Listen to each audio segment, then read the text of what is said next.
దాంట్లోనే జగన్ అధికారంలో ఉన్నప్పుడు ఇలాగొస్తుంది రేపు వాళ్ళు పవర్లోకి వస్తే కనుక అని చెప్పాను నేను.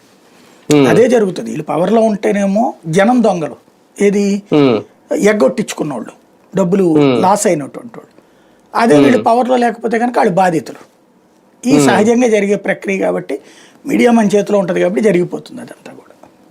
ఒక రకంగా చాలా అదృష్టమేమో, పింఛన్లను తీసేసిన, ఫీజు రియంబర్స్మెంట్ లాంటివి అసలు ఇవ్వకపోయినా విద్యార్థులు రోడ్డును పడుతున్నా ఎక్కడ దాని విషయంలో అసలు ఎంత కూడా ప్రభుత్వం మీద మచ్చ పడకుండా కాపాడడంలో పత్రికలు సక్సెస్ అవుతున్నాయేమో అనుకోవాలా సార్? ఇక్కడ అధికారుల తప్పిదం కిందకి రాసేస్తున్నారు కదా, అది వార్త రాస్తారు, అది అధికారుల తప్పిదం, యూనివర్సిటీ తప్పిదం, కాలేజీ తప్పిదం.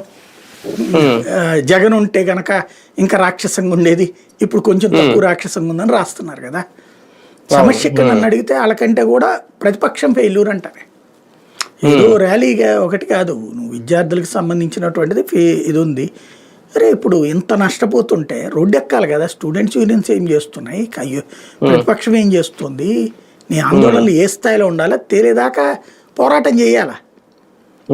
అసలు అట్లాంటి లేకుండా ఊరికినే ఒకరోజు ఏదో వింత పత్రాలు ఇచ్చారు రాష్ట్ర వ్యాప్తంగా అంటే భయపడుతున్నారు, లేదా ఏదో కాలక్షేపం కిందనే చేస్తున్నారు రాజకీయం.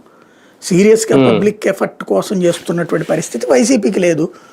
సరే కమ్యూనిస్టులు వచ్చేటప్పటికి ఆల్రెడీ కొలైడ్ అయిపోయినట్టున్నారు, లేకపోతే ఇదివరకు ఎస్ఎఫ్ఐ